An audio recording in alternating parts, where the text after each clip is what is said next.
Saya akan sedikit ini aja nih, ini agenda kita supaya waktunya terkontrol.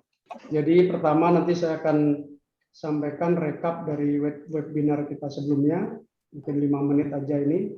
Lalu kemudian open discussion sebenarnya dengan asumsi bahwa semua peserta sudah harus membaca draft, lalu kemudian kita buka sesi diskusi tersebut dengan mengusulkan topik yang mana yang akan dibahas.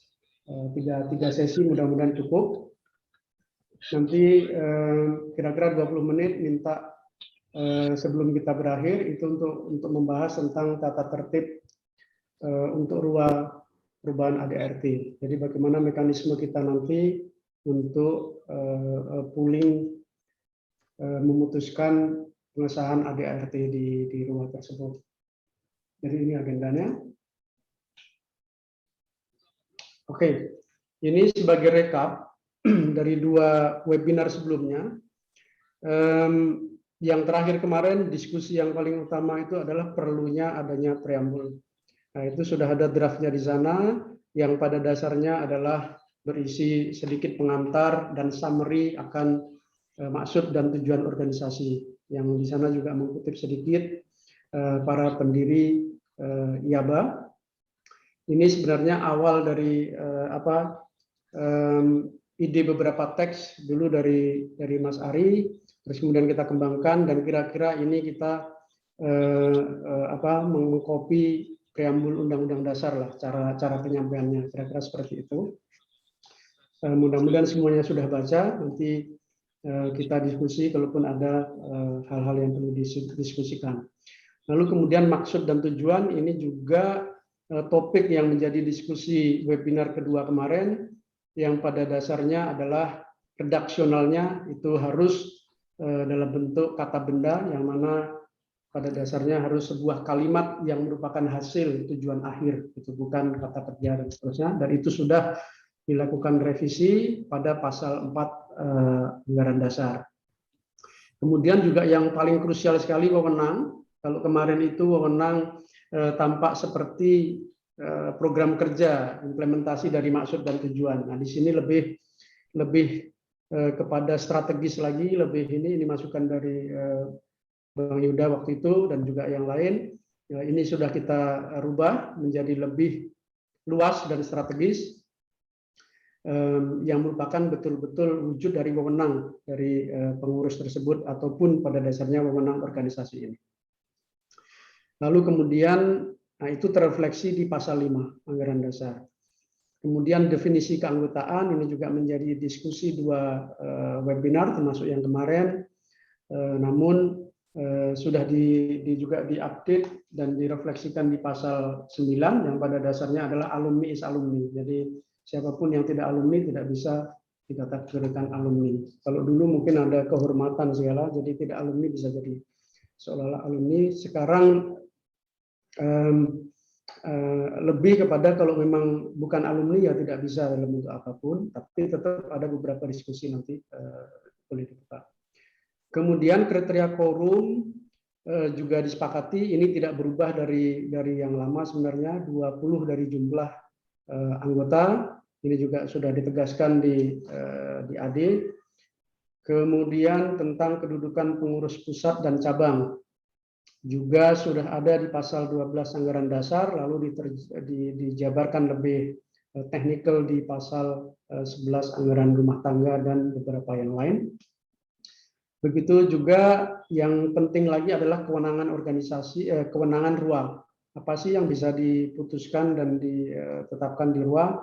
Itu dijelaskan di pasal 12, kemudian juga pasal 6 Anggaran Rumah Tangga, dan dilanjutkan lagi di pasal 7 dan beberapa pasal yang lain. Ini kira-kira rekap dari diskusi so far.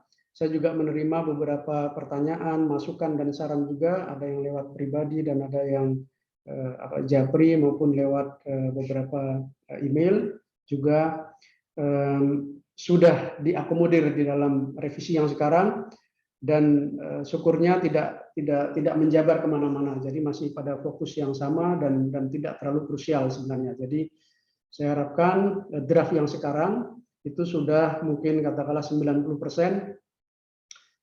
Namun mungkin ada beberapa yang nanti bisa kita diskusikan sekiranya memang perlu didiskusikan. Nah, next itu adalah ini.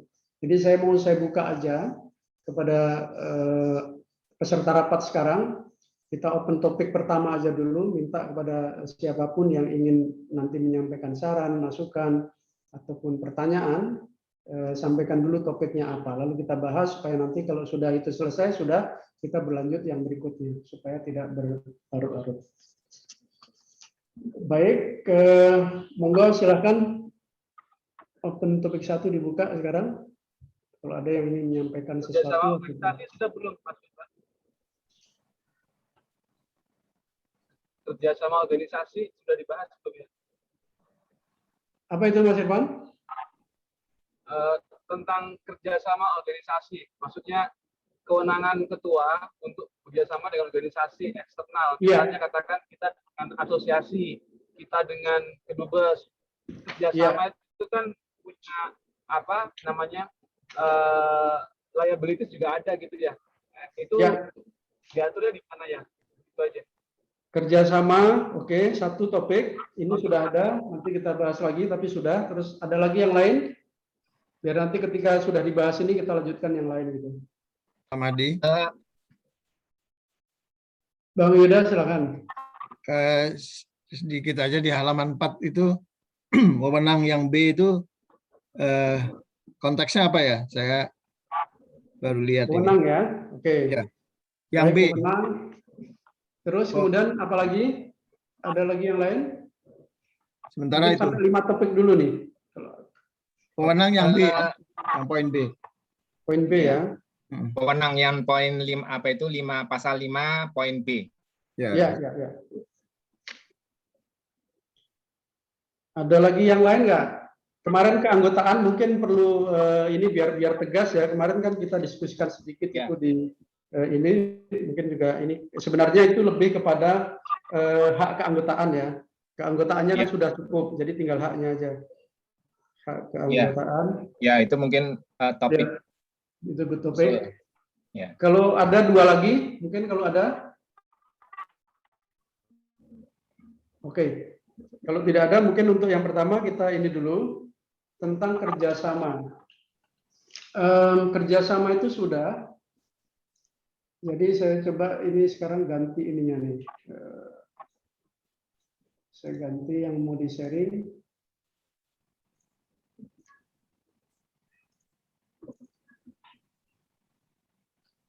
Sini. Saya rubah dengan ini ya. Oke.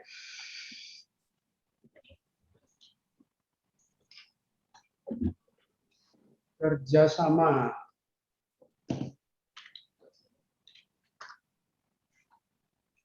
Nah, di sini Bang Mas Irwan nih, IABA dapat bekerja sama dalam hubungan bisnis dengan pihak-pihak lain dalam membentuk dan menjalankan badan usaha. Ini untuk yang badan usaha ya. Tapi yang sebenarnya sini nih, nih menjalin kerjasama dengan pihak-pihak eksternal, termasuk kerjasama internasional yang sejalan dengan maksud dan tujuan organisasi. Jadi sudah ada ini di pasal 5 masuk dalam wewenang. Saya kira mungkin sudah oke ya Mas Irwan ya. Kerjasama itu kan gini Mas. Nah, ini ada pertanyaan. Kerjasama itu kan bisa berupa kerjasama ekonomi, tapi juga bisa bekerjasama yang sifatnya mungkin non ekonomi, misalnya sosial, politik kayak gitu-gitu ya. Nah itu batasannya bagaimana? Batasannya sejalan dengan maksud dan tujuan organisasi. Nah, disebutkan nggak di situ? Jadi kerjasama yang di luar kerjasama ekonomi itu mesti mengindahkan atau sejalan, itu di mana disebutkannya gitu? Bahwa kerjasama ini harus sejalan, itu di mana? Ini mungkin open discussion, tapi menurut saya sih kan maksud dan tujuannya jelas ini. Sepanjang itu adalah untuk mewujudkan persaudaraan, solidaritas, lalu terkait dengan menyumbangkan pemikiran, sumber daya dan itu kan lain-lain. betul. Lalu kemandirian organisasi ini di dalamnya sana kan membahas tentang ekonomi nih kalau di sini. Selain itu kan pada dasarnya nih bisa banyak nih yang ilmu pengetahuan ini kan bisa macam-macam nih, bisa sosial, budaya dan lain-lain. Ya, maksudnya gini, kita nih kan Indonesia ini misalnya kental politik ya, politik sosial itu kental gitu ya. Nah itu jadi di mana aturan yang menegaskan bahwa kerjasama itu harus sejalan dengan tujuan IABA itu disebutkannya di mana? Oke. Kerjasama kan bisa kemana aja kan gitu. Tapi kalau kerjasama bisnis sudah jelas, tadi diatur ya. Tapi kerjasama non bisnis, nah itu dia punya koridor itu diaturnya di mana? Oke. Jadi mau mengatakan bahwa katakanlah kita tidak mau misalnya tidak mau beraliansi dengan politik gitu kan? Di antaranya. Bukan. Politik pun tidak apa-apa, asalkan sejalan dengan tujuan IABA gitu loh. Maksudnya untuk kerjasama bisnis sudah jelas ya didefinisikan, tapi kerjasama non bisnis yang bisa berupa NGO, bisa berupa internasional, bisa berupa budaya, bisa berupa politik. Kita kan terbuka nih, kita bukan organisasi yang kecil tapi gede ya. Jadi terbuka dengan semuanya. Tapi kan berarti perlu ditegaskan bahwa kerjasama yang sifatnya non non bisnis itu harus sejalan dengan arah tujuan IABA. Maksudnya ada statement seperti itu gitu loh, sehingga nanti ketika muncul delik ya dalam perjalanan muncul delik di mana terus kiri kanan bisa diributkan sama orang, kita bisa berlindung di balik klausa tadi gitu. Ini kan sudah sesuai, masa disalahin nah, gitu. Maksudnya dimunculkan klausa bahwa harus sejalan. Oke. Ini apa perlu kita terlalu mendetailkan kategori sejalannya itu seperti apa? Karena kalau di sini kan ini aja nih cukup dengan sejalan dengan maksud dan tujuan organisasi. Udah kayaknya jadi udah lebih luas ya. di situ. Udah sih. Udah di cover tuh, nggak perlu diinikan lagi kayaknya. Karena ini kan ada ART, anggaran dasar nih yang kita ini kan.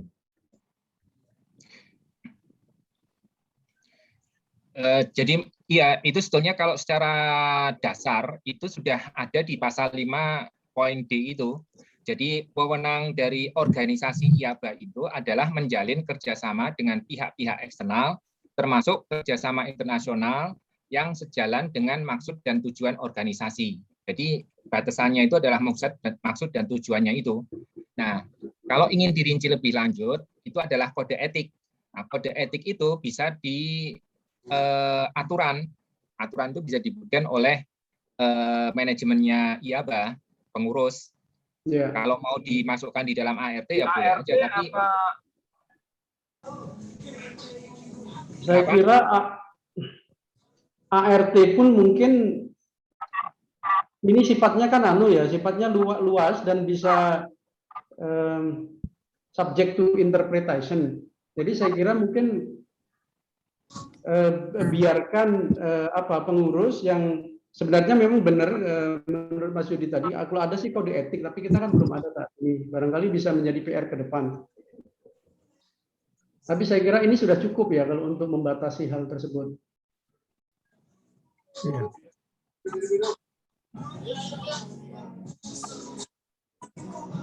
Ya, saya rasa mungkin itu aja cukup kelihatannya ya.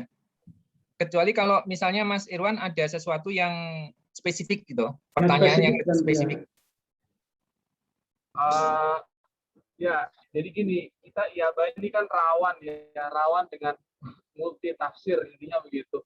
Nah, jadi begitu kita kerjasama dengan A, B, C, itu anggota bisa rame, itu aja. Makanya sekarang untuk melindungi kita terhadap multi tafsir yang begitu, nah kita klausannya mungkin apakah perlu ditegaskan, apakah sudah cukup seperti ini saja. Nah, itu aja sih pertimbangan pemikiran kita aja. Jadi agar tetap adem lah terakhirnya, itu aja sih.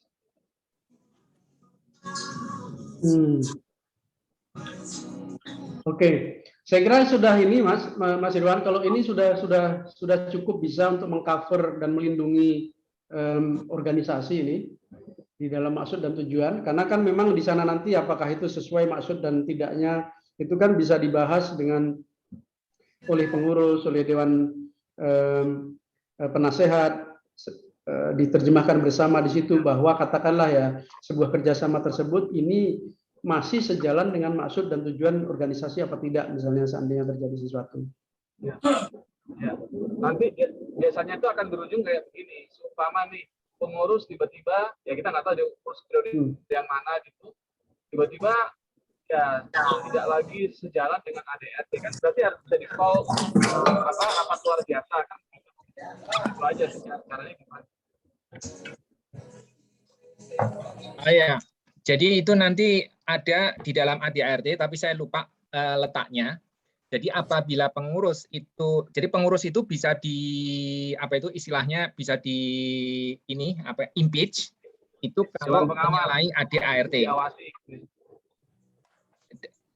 Diawasinya itu nanti dengan, karena di sini kan nggak ada Dewan Penasehat itu ya sedikit mengawasi, tetapi yang pengawas utamanya itu rapat umum anggota. Ya, RUA itu sendiri itu. RUA itu sendiri. Jadi kalau di dalam RUA itu dikatakan bahwa ini pengurus itu melanggar ADART,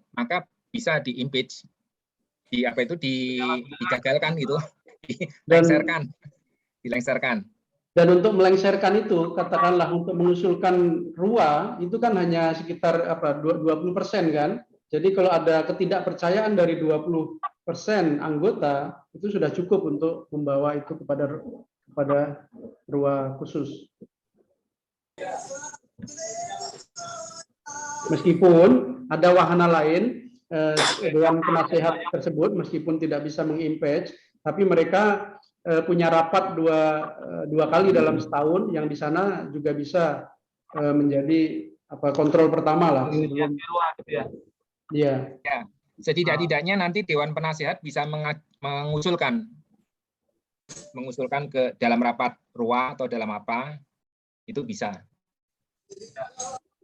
Oke, yang penting mekanismenya ada, ya. Tidak apa-apa itu aja. Sebab memang kan ini rawan lah ya macam-macam. Ya.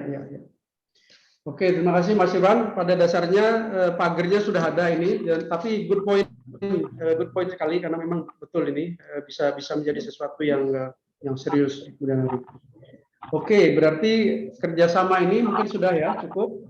Kita sekarang berlanjut ke tadi kan wewenang tentang wewenang yang pasal B ini ya. 5B. Ya. Mengajukan dan mendukung kader-kader terbaik IABA untuk disumbangkan kepada negara kepentingan publik lain jika dibutuhkan pengabdiannya. Tadi apa Bang Yudan pertanyaannya atau komennya? Pertanyaannya nih konteksnya apalah gitu. Konteksnya contohnya apa supaya kita jelas aja. Oh iya. Ya, karena kan ini satu nih. Kita kan pertama adalah solidaritas, saling mendukung, pengembangan diri dan pengabdian, dua hal pokok tadi ya. Lalu kemudian di situ artinya saling mendukung itu pertama, katakanlah yang paling simpelnya kan ada beberapa program calon juga nih yang sejalan juga ini, bahwa alumni UK kalau pulang bagaimana? Oke, mungkin ada job fair, ada segala macam. Ada mungkin salah satu dari anggota kita semua yang mempunyai posisi penting di sebuah perusahaan, barangkali itu kan juga bisa saling membantu. Nah, ini juga hal lain. Misalnya kita adalah menganggap bahwa anggota ini sebagai pool orang-orang terbaik menurut kita, dan kita saling mengembangkan diri. Lalu kita percaya bahwa beberapa teman atau senior kita ada yang sangat baik, yang menurut kita dia adalah orang yang tepat untuk bisa mengabdi di suatu peran tertentu, misalnya peran pemerintahan ataupun apa dan seterusnya. Lalu kemudian sebagai impact dari kerjasama dan linkage organisasi ini terhadap organisasi lain, lalu mereka bilang bahwa bagaimana kalau salah satu anggotanya ataupun senior dari IABA itu misalnya diminta untuk mengabdi menjadi dubes misalnya ataupun apa, tentu itu sangat didukung gitu loh. Seperti itu saja contoh gampangnya sih. Mungkin kata disumbangkan itu yang agak ajaib ya, Mas. Oke. Adakah usulan yang kalau saya komentar. Jadi saya sebetulnya sangat setuju dengan apa itu pertanyaannya Mas Yuda, karena memang ini saya juga sebetulnya agak aneh, karena konsekuensi dari pasal 5B itu cukup jauh. Konsekuensinya itu adalah politik. Itu artinya IABA bisa dijadikan kendaraan politik oleh orang-orang untuk bisa mencapai tujuannya. Itu. Betul. Jadi Ya, kalau mungkin itu itu seandainya diksinya apa ya itu, yang perlu dirubah. Kata ya, kadernya itu kalau loh. menurut saya itu dihapus saja karena itu jangan Setuju. sampai dijadikan kendaraan politik. Jadi ini lebih baik tidak muncul. Dihapus saja. Ya, ya itu kalaupun ada ya sifatnya nggak nggak atas nama IABA secara resmi gitu kan. Oh. Ada kan ini kan nanti ada surat dari IABA yang mengatakan IABA mendukung si A untuk dijadikan gubernur gitu atau apa gitu. Jadi wali kota. Baik. Dubes Ya. gitu. Kan lucu juga ya. Ya, ada dihilangkan aja lah. Oke, kalau gitu. Jadi ini sudah, saya kira tidak perlu muncul. Saya kira itu juga very good comment. Oke. Saya kira ini sudah. Ada lagi yang lain tentang wewenang? Mungkin nggak ada ya. Jadi ini kita hilangkan. Lalu tadi sekarang topik ketiga ini adalah tentang hak keanggotaan. Kemarin itu menjadi diskusi sedikit itu Bang Mas Yuda juga Mas Yudi. Ya. Jadi saya kira memang itu sudah oke ya. Cuman menurut saya Bang, tolong Bang. Ya. Bang Tamrin. Bang Tamrin. Ya. Bang Tamrin. Di mute dong. Kalau nggak bicara di mute dong. Ya. Maaf. Oke, baik. Jadi tentang ini tadi Mas Yudi. Jadi mungkin pada dasarnya kan tentang haknya ya yang paling penting. Saya kira kalau memang disepakati untuk dibedakan antara anggota biasa, which is basically ya real anggota ya. Terus kemudian satu lagi kan ada anggota luar biasa. Hanya untuk membuka flexibility saja sih, kita nggak mau terlalu kaku hanya anggota atau tidak anggota. Begitu. Nah mungkin kalau memang itu mau dibatasi untuk tidak bisa berhak dipilih, saya kira juga wajar-wajar aja. Oke, sekarang definisinya anggota biasa itu kan 3 bulan berturut-turut ya. Ya. 3 bulan berturut itu definisinya. Nah, kalau yang 17 itu sebetulnya itu definisi umum itu. Jadi pada waktu daftar umurnya harus sudah 17. Kalau umurnya belum 17 ya belum bisa daftar. Jadi itu kayak itu. Nah sekarang kalau itu luar biasa itu berarti di luar definisi biasa. Nah definisi biasanya itu yang tidak mencakup luar. Jadi seperti misalnya itu harus warga negara Indonesia. Nah di situ warga negara Indonesia sudah disebut belum? Nah, sudah. Itu kemudian dasar gitu ya. Kemudian definisi berikutnya itu adalah menyelesaikan pendidikan formal di Britania Raya sekurang-kurangnya 3 bulan. Ya. Kalau yang yang kurang dari 3 bulan berarti nggak bisa menjadi anggota. Itu definisinya. Anggota biasa. Nah, kalau nggak bisa menjadi anggota biasa berarti menjadi anggota luar biasa.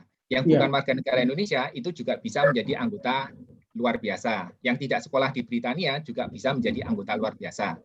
Nah, sekarang haknya anggota biasa sama haknya anggota luar biasa itu mau disamakan atau tidak? Kalau disamakan, ya definisi anggota biasa sama dengan anggota luar biasa gitu. Karena apa bedanya gitu antara biasa dengan luar biasa gitu. Nah kalau mau itu dibatasin, yang luar biasa itu misalnya nggak boleh memilih dan dipilih. Dia bisa mengikuti semua kegiatan. Semua kegiatan itu bisa diikuti, kegiatan IABA itu bisa diikuti, tapi ketika dia harus bersuara dan juga dia harus bisa mencalonkan diri, itu yang mungkin tidak boleh gitu. Hanya itu saja sebetulnya batasannya. Nah, kira-kira bagaimana dengan yang lain? Dengan yang lain bagaimana? Saya sih sepakat dengan Mas Yudi itu, dan itu normal juga di organisasi yang lain ada pembedaan seperti itu. Jadi hanya hak ini aja sebenarnya, hak memilih dan dipilih. Tapi kalaupun mau berkontribusi mereka boleh juga kan, tapi bukan dari sisi suara dan hak dipilih memilih. Sepakat dengan Pak Yudi. Oke. Berarti ini kita Udah cukup seperti itu? Kalau yang sekarang belum dibedakan ya Mas Mahdi ya? Sekarang belum. Jadi ini kita akan bedakan apakah sudah sepakat Ya. seperti itu sehingga cukup. Ya Mas Reza Ya. setuju ya? Mudah-mudahan yang lain. Kalau boleh saya sarankan, ya, tentunya silakan, antara anggota biasa dengan luar biasa tentunya mempunyai privilege bagi yang luar biasa. Privilege itu yang harus kita berikan apa ketentuan privilege-nya. Sehingga orang yang menjadi anggota luar biasa mempunyai kewenangan lebih daripada anggota biasa. Terima kasih. Sebaliknya Bang, apa tidak sebaliknya? Kelihatannya sebaliknya, Bang. Sebaliknya Bang. Luar biasa itu malah justru tidak, privilege itu ada di anggota biasa, privilege. Oh, tapi maksudnya Pak Tamrin benar. Dari sisi konotasi anggota luar biasa tuh jadinya di atas anggota biasa memang. Penggunaan terminologinya mungkin. Nah, kalau saya umpamakan, saya samakan, itu adalah ini apa ya, sekolah biasa sama sekolah luar biasa. Nah, itu lebih bagusan yang mana? Sekolah biasa dengan sekolah luar biasa. Dia anggota tidak biasa, misalkan anggota tidak biasa. Oke. Kalau menurut, jadi kemungkinan mengapa privilege itu luar biasa itu dianggap lebih privilege itu karena ada anggota kehormatannya. Nah, anggota kehormatan itu termasuk bagian dari luar biasa. Nah, Setuju. Punya privilege, ya apa itu? Ya mungkin bukan privilege, tapi dia punya dihormati lah, punya dihormati gitu. Iya. Saya jadi gini tentang hak.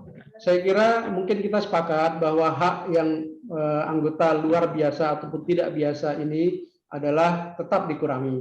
Tapi kenapa kita masih tetap sebut sebagai anggota luar biasa? Itu adalah karena mempunyai beberapa komponen penting yang kita anggap mereka bisa kontribusi kepada kita. Tetapi kita batasi tentang haknya. Mungkin itu saja. Nah, diantaranya misalnya kenapa dia bisa menjadi luar biasa? Ya karena kita yakini, katakanlah misalnya seseorang yang menurut kita bisa membantu untuk mewujudkan maksud dan tujuan organisasi, misalnya, tetapi dia tidak memenuhi 3 kriteria utama tadi. 1, bukan belum 17 tahun, lalu kemudian kewarganegaraan. 17 tahun, maaf, Bang Adi, kalau 17 tahun nggak usah disebut karena itu umur itu. Jadi pada waktu daftar itu harus lebih dari 17 tahun. Jadi misalnya orang yang berumur 13 tahun nggak boleh daftar menjadi IABA.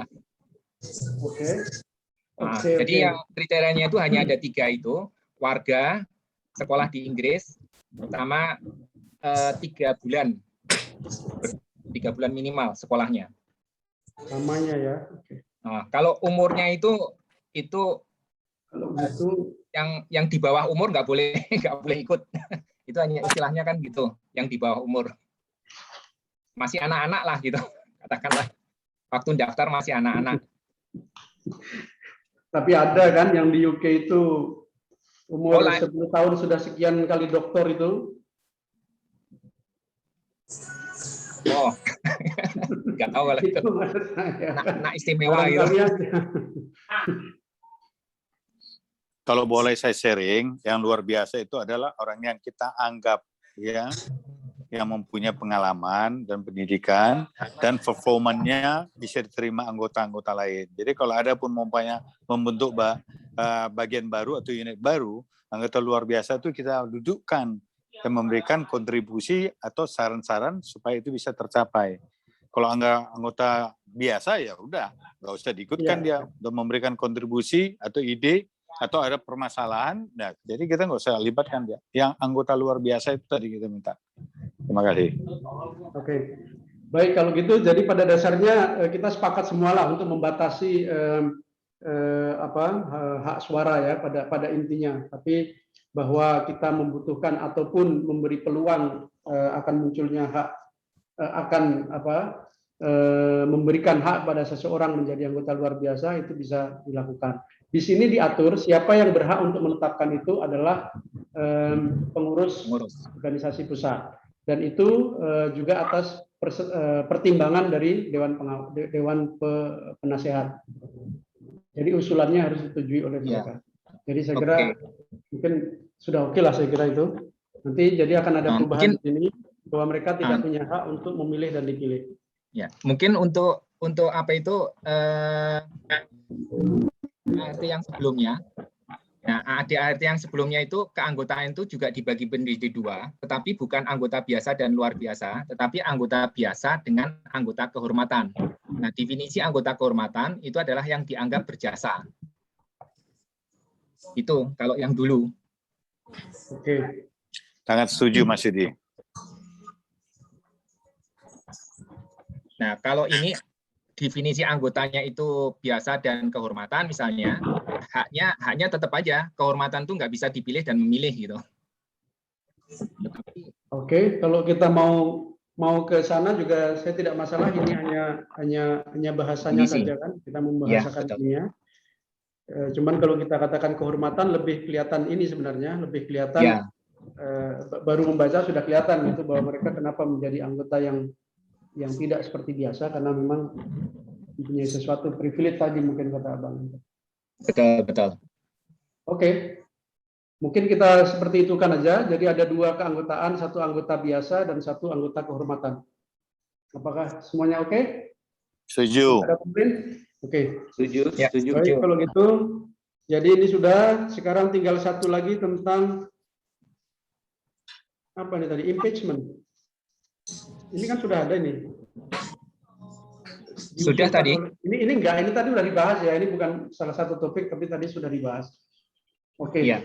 Oke, kalau gitu, jadi untuk yang tahap 1 ini, topik tahap 1 berisi 3 tadi sudah selesai. Saya buka lagi kalau ada yang lain. Mungkin 3 lagi. Kalau boleh saya sarankan, ya, bahwa IABA itu kan bukan harus anggota di Indonesia. Di Inggris juga bisa. Menurut pengalaman menurut pengalaman sebagai contoh kita ada kontribusi kepada pemerintah, yaitu umpamanya anggota DPR mau melakukan studi banding ke Inggris mengenai apa, umpamanya mengenai tenaga kerja atau mengenai hubungan kerja sama luar negeri. Sebetulnya kita IABA itu bisa mewakili sebelum anggota DPR tersebut berangkat ke Inggris. Kita membuka link ke sana.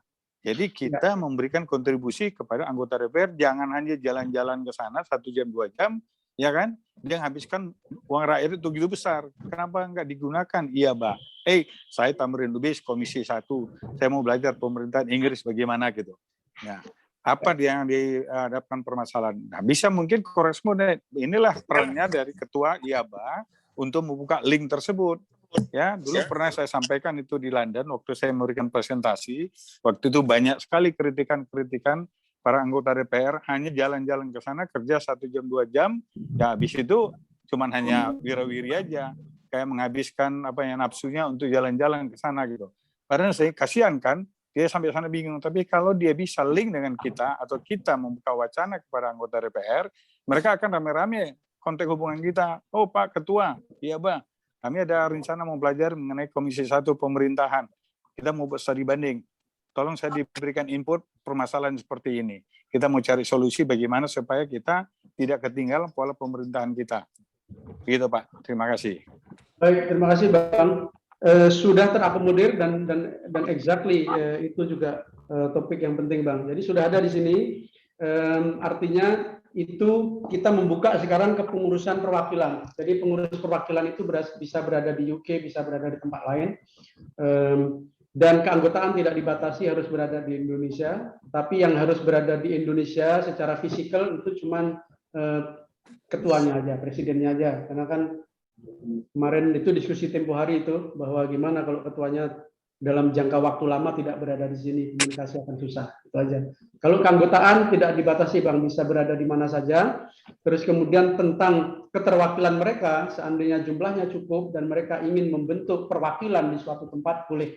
Dan masih juga disebut pengurus perwakilan. Bisa di Inggris, bisa di luar negeri yang lain atau di mana. Oke. Ada yang lain lagi?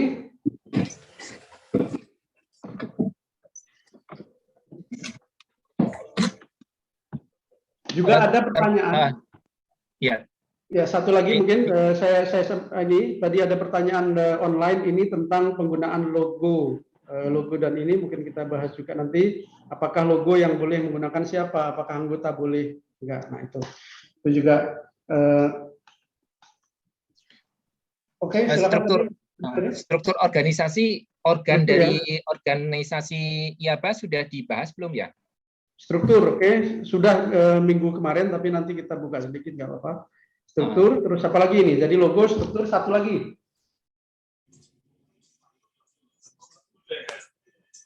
Kalau ada. Oke, kalau nggak ada nggak apa-apa. Jadi ini dulu saya masuk logo dulu karena mumpung masih ini.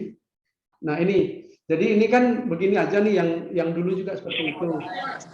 Penggunaan logo IABA ditempatkan pada dan lain-lain. Lalu kemudian ada yang nanya, kalau seseorang dia tahu-tahu menggunakan logo apakah boleh? Gitu. Nah itu dijawab di sini di nomor 4. Hanya pengurus sah untuk dan atas nama organisasi yang dapat menggunakan logo dan lambang IABA. Jadi saya kira tidak bisa siapa saja kan menggunakan logo. Apakah ada ini lain tentang logo sebelum kita beralih ke struktur? Bang Samsul, tolong di mute dong.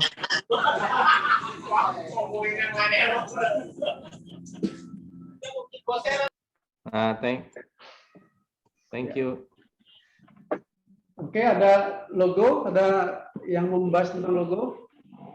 Untuk ukuran dan jenis warna itu apa nggak perlu disebutin di sini ya, Mas Madi? Ini kan di mana ini? Ini ART, sebentar. Ini sudah ada di anggaran dasar tentang penyebutan itu. Itu tadi kan pengaturan penggunaan lambang logo diatur di anggaran rumah tangga. Tentang logonya sendiri seperti apa itu di sini di anggaran dasar. Oke, kita melaju ke struktur ya. Ini juga sangat penting. Ini Mas Yudi dan semua. Ini tidak banyak merubah sebenarnya dari juga existing anggaran dasar dan rumah tangga. Yang kita tambahkan cuman di sini ada perwakilan, kemudian badan kelengkapan organisasi. Itu dewan penasehat di mana itu? Kok nggak ada ya? Itu adalah Dewan Pengurus Pusat. Jadi Dewan Pengurus Pusat adalah organisasi tertinggi yang berada di tingkat pusat dan terdiri atas Dewan Penasehat dan Dewan Eksekutif.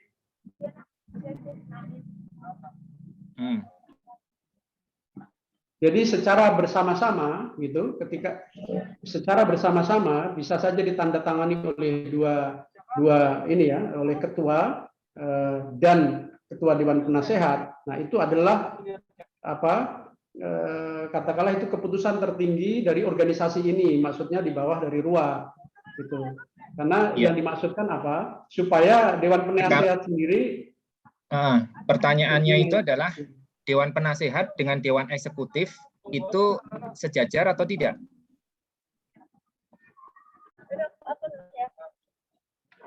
Nah, di tempat lain ini juga yang disepakati minggu lalu pada webinar kedua itu Dewan Penasehat itu disusun atau diusulkan sebenarnya disusun oleh pengurus oleh ketua terpilih. Nah, pada saat itu kan ada diskusi Dewan Penasehat ini sebenarnya kalau bisa gimana kalau kita pilih di RUA, lalu kemudian mereka bisa lebih lebih kuat gitu untuk memberikan sedikit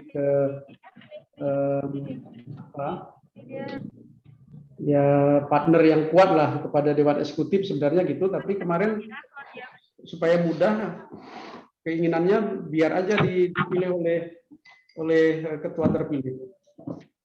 Nah, dengan begitu sebenarnya ya tidak sejajar.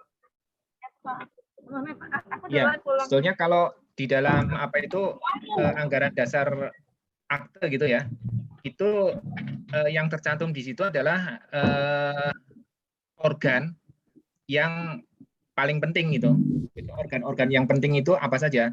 Jadi seperti misalnya kalau di situ ada pengurus cabang kalau itu disebut sebagai organ penting untuk cabang, ya bisa disebutkan.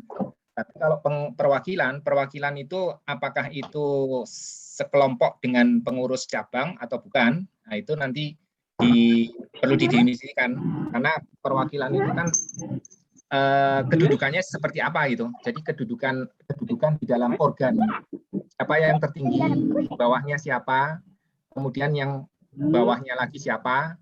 Nah, kemudian hak dan wewenang itu juga perlu didefinisikan sebetulnya. Ya.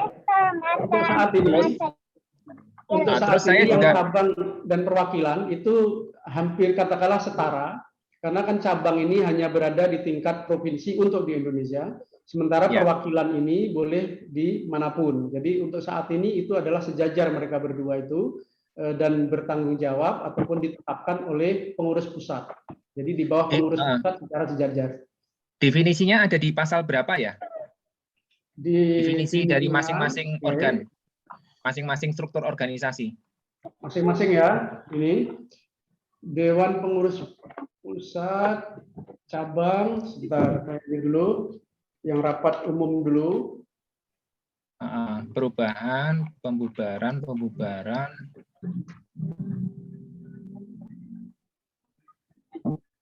Rapat umum anggota, pemilihan Dewan Penasehat,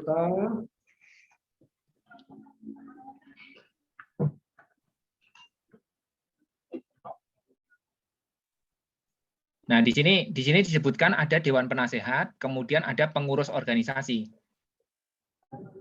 Tapi ada ketidak. Yang mana itu?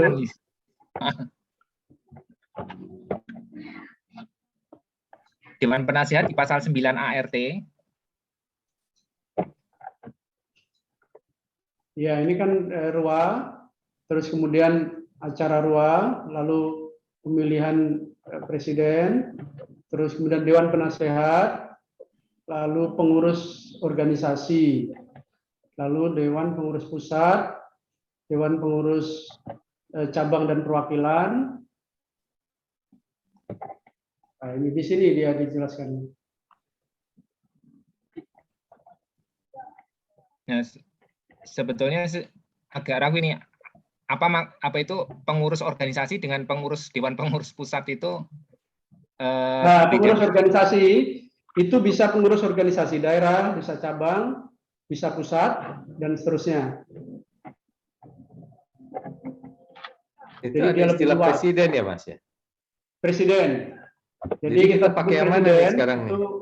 Lebih kekinian, kemudian itulah cermin kemodernan sekarang yang pada dasarnya sama saja, tapi ada beberapa usulan seperti itu, barangkali saya merasa tidak masalah. Enggak, tapi artinya konsisten aja dari atas sampai bawah gitu loh. Apakah kita memang mau menggunakan itu, dan ini saya pikir yang mesti disepakati nantinya. Oke, nah untuk saat ini konsep ini dari atas sampai ke bawah sudah sejalan seperti ini, hanya perlu disepakati aja bahwa ini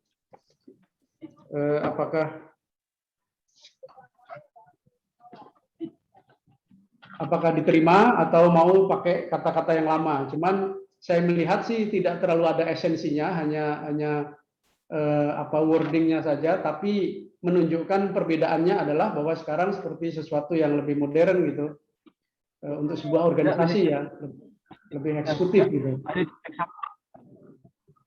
No. I want to move this. You sit at the back. Lebih ya untuk bicara konsistensi balik ke ketum aja sepertinya, Mas Mahdi. Pendapat saya. Oke, gimana? Saya fleksibel, netral aja, saya yang mana aja, nggak ada masalah kok. Karena di banyak organisasi di luar negeri juga kan itu kata-kata ini ya, dan ini juga bahasa Indonesia. Presiden kan sudah juga merupakan bahasa Indonesia, dan yang mencerminkan di sini kan bahwa dia dipilih oleh anggota gitu. Nah, itu kan juga cerminan yang lebih representatif gitu loh menurut saya. Sementara ketua itu konotasinya walaupun tidak betul, itu secara umum kan biasanya tidak dipilih oleh anggota secara menyeluruh gitu. Dia hanya mengetuai saja yang bisa lewat musyawarah dan lain-lain. Itu hanya konotasi, tidak selalu benar. Tetapi saya melihat ini kok contoh juga di tempat lain, meskipun tidak harus kita contoh, tapi ini menjadi tren sekarang. Saya kira sebuah organisasi biasanya dipimpin oleh presiden secara umum sekarang ya, di belakangan ini. Meskipun sebenarnya sama saja sih, ini hanya pemilihan ini aja, tidak ada yang berbeda sama sekali. Ya, terus terang kalau saya suruh milih antara kalimat kata presiden atau ketua, ini hanya pendapat saya lebih suka ketua daripada presiden. Wah. Oke.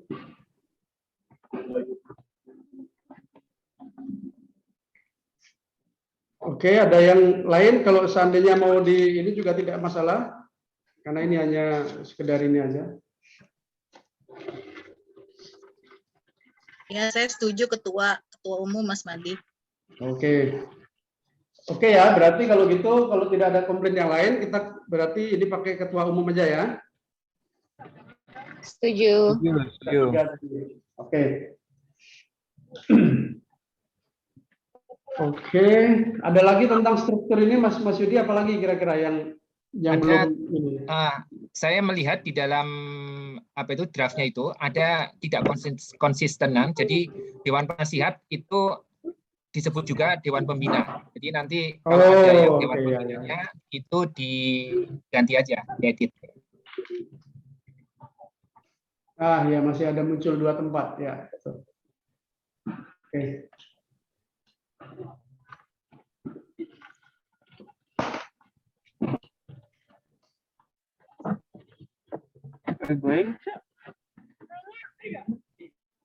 Careful. Oke. Mungkin sebagai ini juga mungkin kalau ada yang tempo hari tidak hadir, yang sekarang ini yang cukup penting juga adalah masih tentang struktur ini, itu adalah tentang diakomodasinya ini kelengkapan organisasi sebenarnya. Badan kelengkapan organisasi yang di dalamnya nanti kan ada kesekretariatan, terus kemudian ada kelompok kegiatan yang sekarang sudah mulai muncul ini sebenarnya, cuman belum diformalkan di dalam anggaran rumah tangga di sini, seperti kelompok bersepeda, kelompok jalan kaki dan lain-lain. Ini diberikan aturan di sini tentang bagaimana dia beraktivitas dan misalnya menggunakan logo dan lain-lain. Terus bagaimana relationship-nya dengan IABA. Terus kemudian organisasi independen, mungkin ada organisasi-organisasi yang muncul seperti IABA Women Association misalnya, atau yang IABA yang mereka berafiliasi kepada organisasi induk IABA, itu juga dibolehkan di sini, dan bagaimana keterkaitannya. Lalu kemudian badan usaha, IABA dibolehkan untuk mendirikan lembaga-lembaga resmi, baik itu koperasi, PT misalnya, dan seterusnya. Lalu bagaimana keterkaitannya organisasi atau badan usaha tersebut dengan IABA, ini diatur di sini. Kemudian tentang media sosial juga, ini ada sedikit diatur di sini. Mau tanya, kalau untuk badan usaha, ada ketentuan maksimum kepemilikan saham nggak? Tidak ada. Yang jelas kepemilikan saham, partisipasi dalam sebuah usaha itu adalah atas nama organisasi tersebut, atas nama IABA, dan tidak atas nama perorangan ataupun yang karena sebagai pengurus lalu menganggap mewakili organisasi tersebut. Itu tidak. Jadi mungkin gini, badan usaha atau PT itu ada yang menggunakan nama IABA, ada yang menggunakan nama IABA. Nah, itu mungkin harus ada ketentuan apabila menggunakan nama IABA, organisasi IABA-nya ini bisa minimal harus memiliki saham, kepemilikan saham, misalnya mayoritas. Mayoritas itu adalah di atas 50%. Tapi kalau tidak menggunakan nama IABA, jadi organisasi IABA hanya sebagai salah satu pemegang saham, maka dia tidak memiliki batasan minimal. Tapi kalau menggunakan nama IABA, mungkin harus diatur bahwa IABA-nya sendiri harus mayoritas, setidaknya memiliki saham kayak pemerintah Indonesia itu meskipun kecil, tapi ada saham di warna. Saham di warna itu adalah saham yang bisa menggagalkan keputusan dari sebuah perusahaan. Nah, ini penggunaan nama IABA. Oke, bagaimana yang lain? Saya kira mungkin itu make sense karena memang kalau menggunakan nama IABA ya mestinya IABA yang mayoritas dan harus mempunyai food right yang lebih tinggi. Ya. Oke.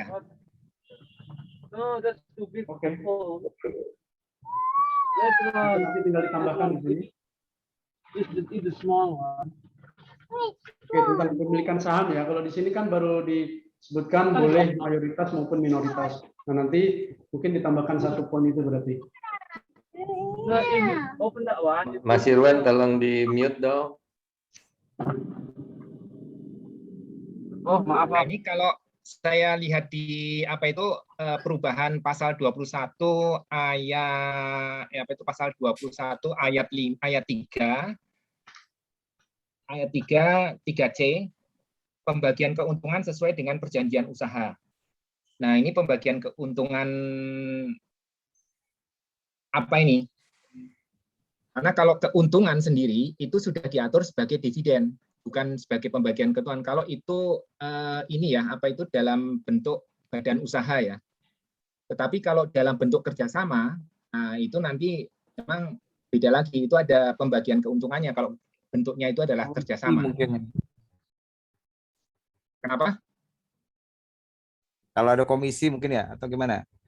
Ya, kalau komisi lain lagi. Makanya ini nanti kerjasama. Kerjasama itu kalau misalnya komisi itu berarti penggunaan nama atau semacam royalty. Nama itu.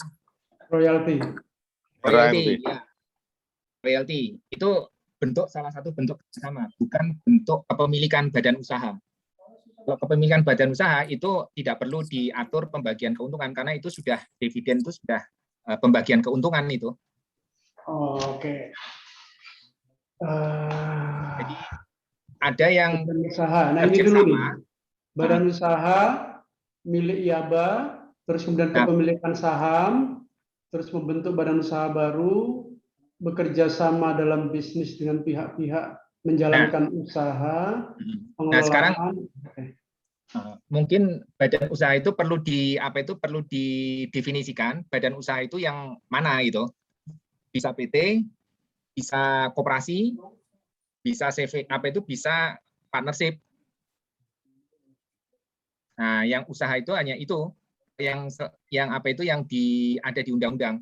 Nah, selain itu kerjasama itu di luar badan usaha. Nah, itu misalnya memberikan royalti nama, memberikan komisi atas jasa yang diberikan oleh IABA dan sebagainya. Jadi semacam kalau misalnya usulannya Bang Tamrin tadi IABA memberikan jasa untuk melayani melayani anggota DPR. Nah, itu bukan dalam bentuk badan usaha, itu adalah kerjasama yang dilakukan oleh organisasi. Nah, itu fee. Bentuknya adalah fee. Karena ini nanti badan usaha itu nanti setiap usaha yang dilakukan oleh organisasi itu juga ada konsekuensi perpajakannya. Ya, selama kita punya NPWP, Pak. Kalau enggak ya nggak bisa bayar pajaknya, pakai bayar pajak apa, Pak. Nah, tentunya IABA, apakah IABA mau membuat satu nomor pajak dari identitas ini ya, organisasi kita. Kita sudah punya Bang Tamrin. Oh iya, oke, NPWP. kalau itu ya. Jadi sebetulnya waktu saya dulu diundang untuk memberikan presentasi di London dengan PPI seluruh dunia 2 kali, saya waktu itu membawa tema adalah bagaimana kita sebagai anggota IABA atau PPI London memberikan kontribusi kepada pemerintah Indonesia. Karena waktu itu santer sekali di media semua, seolah-olah DPR itu hanya jalan-jalan sampai sana pulang. Pulangnya pun nggak jelas lapornya apa gitu.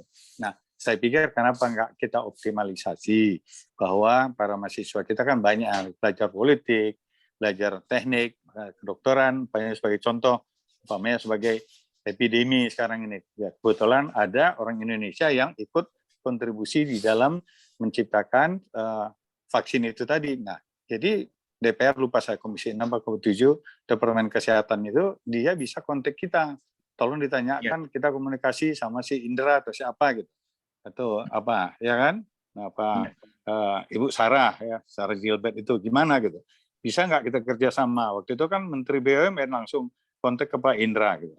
Ya kan? Nah, jadi inilah adanya organisasi kita IABA mempunyai role bukan harus mendapatkan kontribusi saja, tapi adalah sebagai batu loncatan atau penghubung dengan sumber informasi yang ada di Inggris. Terima kasih. Nah, betul Bang Mahdi, apa itu Mas Mahdi. Jadi untuk usaha itu mestinya dibedakan 2. Jadi organisasi IABA itu bisa melakukan usaha. Bentuknya macam-macam. Tapi IABA juga bisa memiliki badan usaha. Jadi antara badan usaha dengan usaha itu beda.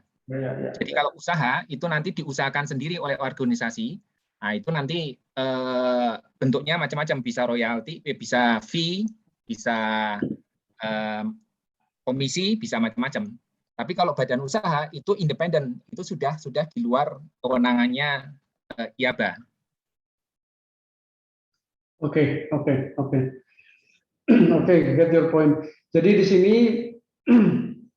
nanti ini mestinya 2 ini, tapi ya satu usaha yang mana IABA tersebut kan bisa bekerja sama, bisa dan lain-lain mendapatkan fee atau mendapatkan bahkan kegiatan ad hoc, raising money ad hoc ya untuk sumbangan ini itu juga bisa kan, nggak harus badan usaha. Terus kemudian yang kedua badan usaha, Oke, kalau gitu ini sudah ada ya sponsorship segala ini agak campur jadi satu di sini, mungkin nanti dipecah aja ini, tapi isinya sudah seperti itu, tinggal mecahin aja nanti.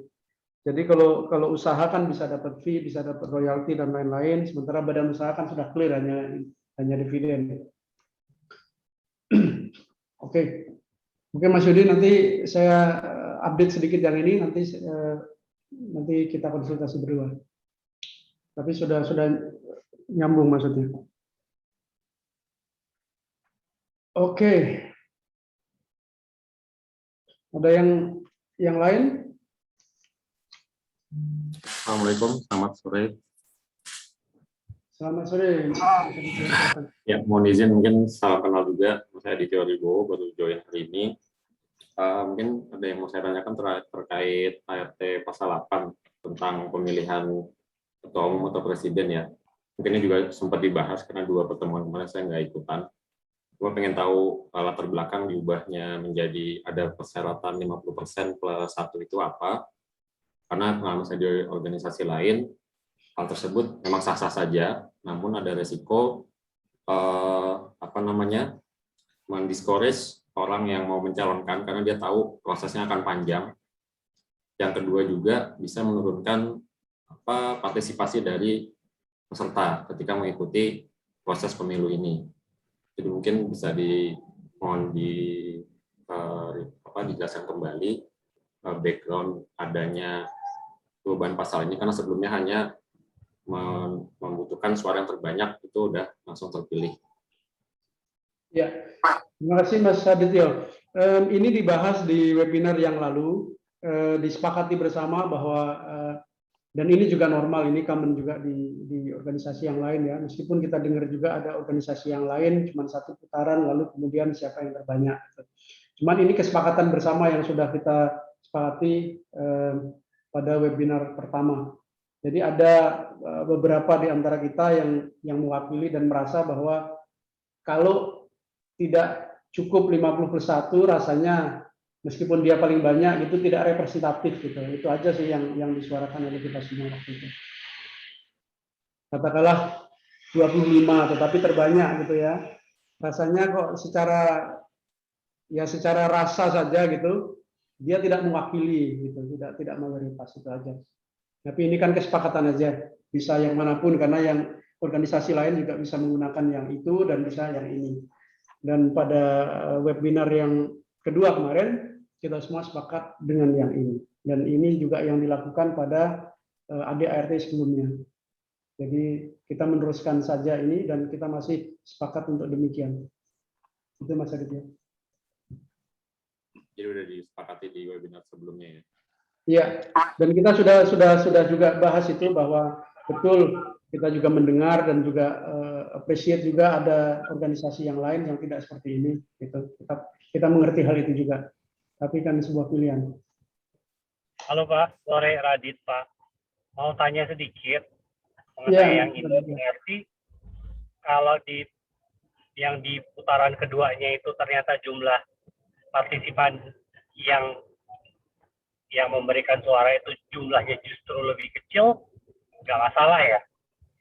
Sepanjang masih quorum.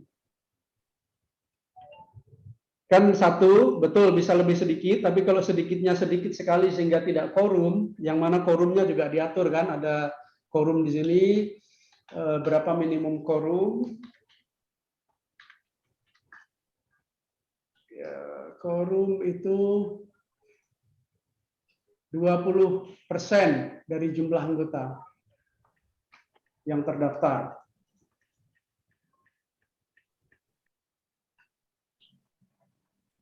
Di ADART lama juga seperti itu.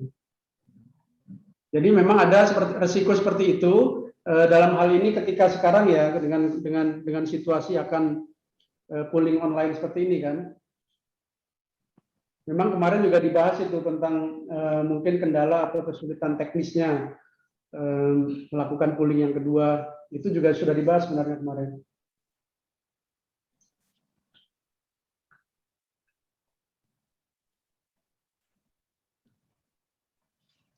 Oke. Masih ada lagi yang lain sebelum kita melangkah ke tata tertib? Boleh nambah? Bang Basilio, silakan. Ya, selamat sore. Assalamualaikum warahmatullahi wabarakatuh. Saya tadi yang badan usaha tadi saya lihat ada bagian yang kita mengatur mengenai badan usaha boleh memberikan kontribusi kepada Yaba. Kok kita mengatur barang orang lain? Bukannya dibalik. Yaba dapat terima kontribusi, ya, itu mungkin. Jadi kita jangan mengatur badan usaha orang lain gitu. Itu yang pertama. Nah, lalu yang itu yang berikut, di poin berapa ya Bang ya? Coba saya sebentar. Ketentuan. Yang ada 3 ya. Badan usaha memberikan kontribusi, ini badan usaha kita atau badan usaha orang lain? Badan usaha kita. Nah ini yang nanti akan dirubah nih. Memang badan usaha kan hanya dividen sebenarnya. Yang ini akan berubah nanti Bang. Tapi ya, badan usaha memberikan kontribusi kepada Yaba dalam bentuk ini badan usahanya Yaba. Oke. Itu Oke, maksudnya. badan usaha Yaba ya, bukan orang lain. Iya, ya. Bukan orang lain. Ini kan pertama kan badan usaha nih, artinya Yaba dapat membentuk dan mendirikan badan usaha, bla bla bla. Lalu ketentuan badan usahanya bagaimana, kita bisa mayoritas, minoritas dan lain-lain gitu. Lalu badan usaha dapat memberikan kontribusinya lewat apa gitu. Satu lewat dividen ya udah pasti kan. Royalti yang ternyata ini sebenarnya tidak perlu di sini karena royalti itu adalah kerjasama Yaba itu sendiri, bukan badan usaha sebenarnya. Bagian keuntungan itu adalah dividen sebenarnya. Lalu sumbangan mungkin boleh juga gitu. Badan usaha tersebut nyumbang lagi ya boleh. Baik, oke. Nah, lalu mengenai yang suara dalam pemilihan tadi ya, memang untuk sementara ini kita kan pakai basis anggota yang terdaftar dan hadir ya. Nah, saya nggak tahu apakah di pasal mengenai pembentukan saya mohon maaf saya baru masuk ya. Mungkin tadi sudah dibahas. Apakah kita nanti akan membentuk perwakilan di daerah kah? Atau kita bikin chapter yang mewakili universitas kah, kira-kira seperti itu. Nah, apakah di sini pun diatur mengenai hak mereka untuk hadir dalam pemilihan dan juga memberikan suara gitu. Itu sih saya mohon maaf kalau tadi sudah dibahas ya. Ya, betul Bang. Jadi ada cabang ataupun perwakilan betul, tapi kesepakatan dari yang lalu itu tetap yang dihitung anggotanya saja. Jadi bahwa jadi kalaupun mereka datang, nah ini di sini gini. Oke. Jadi ini aja nih, sebentar. Cabang. Ada dua sih pertanyaan tadi. Jadi pengurus cabang dan pengurus perwakilan di sini ini sudah ini semua, jadi bisa mana tadi ya? Pengurus cabang dan perwakilan. Ini ada di sini. Lalu tentang quorum, ini masalah di quorum nih.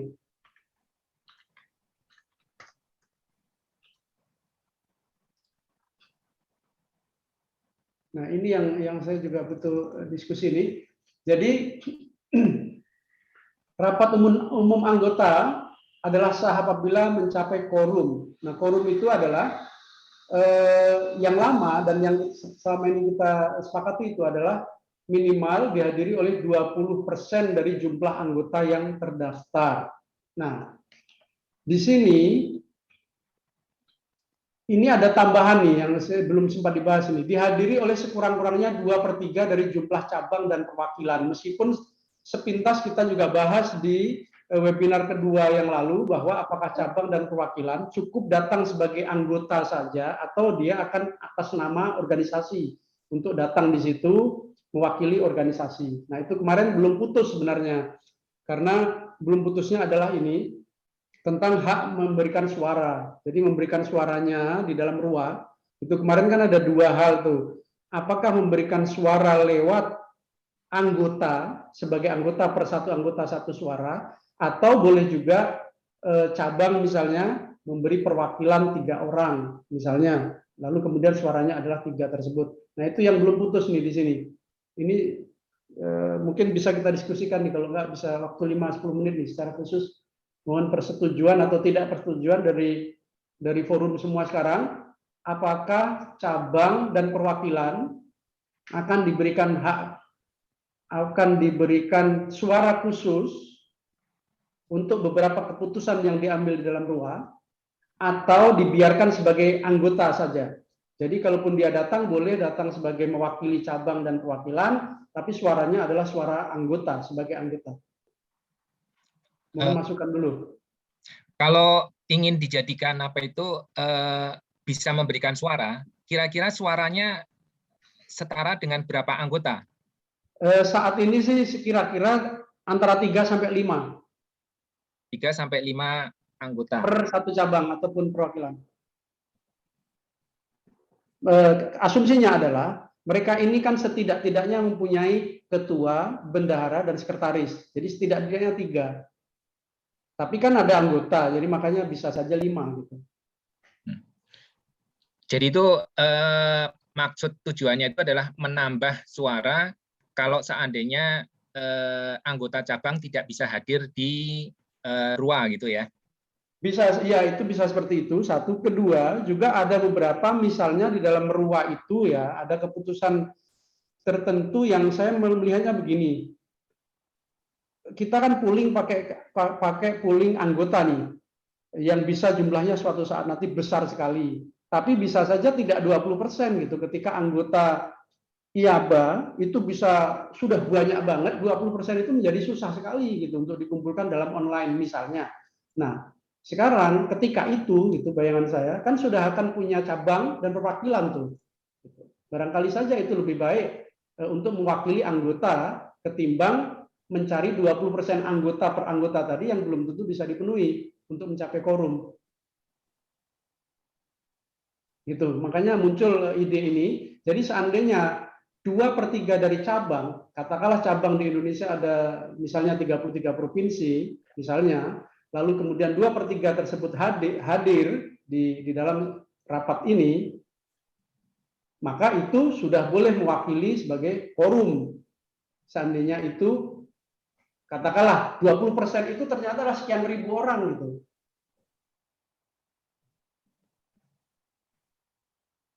Izin Oke, Mas Wadi, izin ngasih pendapat. Iya, silakan. Ya, untuk yang pemilihan atau RUA kali ini belum ada cabang atau perwakilan kan ya? Belum ada ya.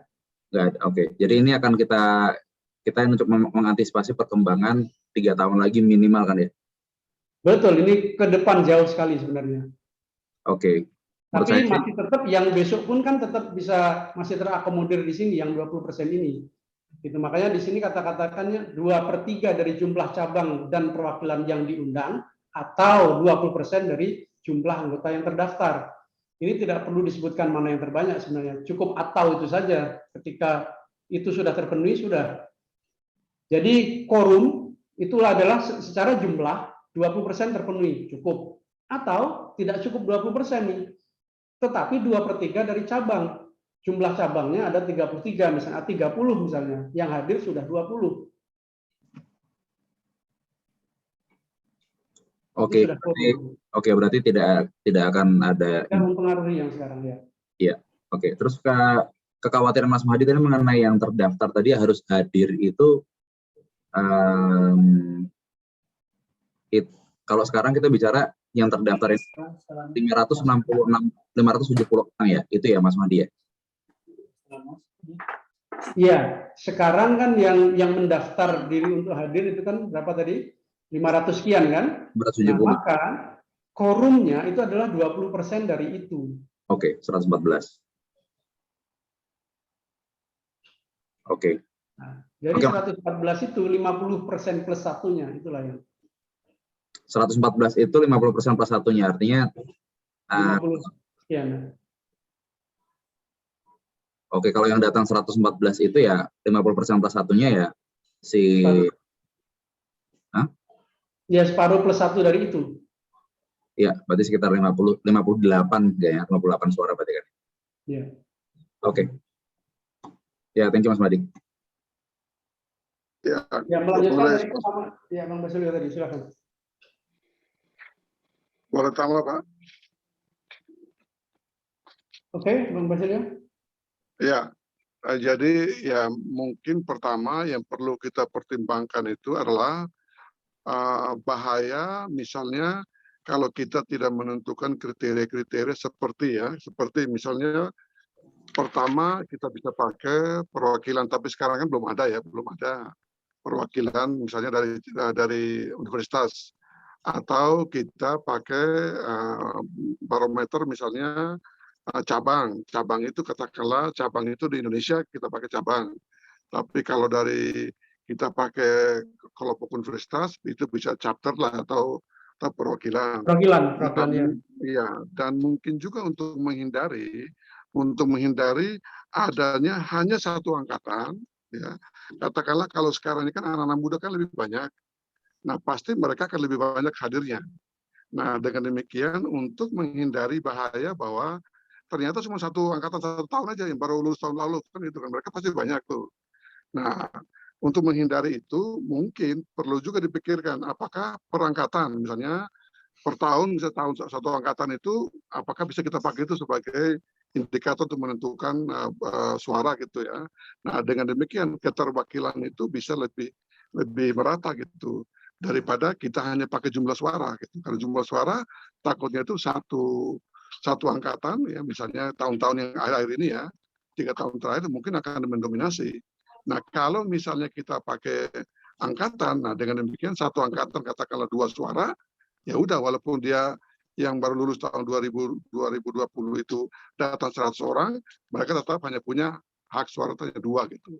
Nah, dengan demikian semua angkatan lain semua bisa punya keterwakilan. Nah, itu kira-kira pertimbangan dari saya.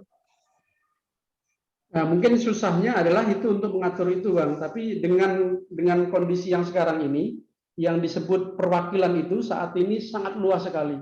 Jadi perwakilan itu bisa katakanlah chapter ya. Perwakilan itu bahasanya adalah chapter university ataupun kota ataupun angkatan, ataupun apa juga boleh. Ataupun misalnya mereka yang tinggal di Australia semua nih, alumni Inggris tinggal di Australia semua, mereka bikin satu chapter Australia.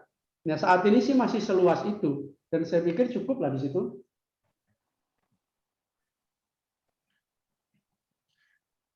Atau mungkin sebagai ininya yang dimaksud dengan chapter atau perwakilan itu yang bisa setara dengan pengurus daerah atau cabang daerah. Ya. Jadi kalau misalnya mereka itu tidak bisa membentuk hanya membentuk chapter-chapter, diusulkan untuk bergabung ke suatu daerah untuk membentuk pengurus daerah atau pengurus cabang.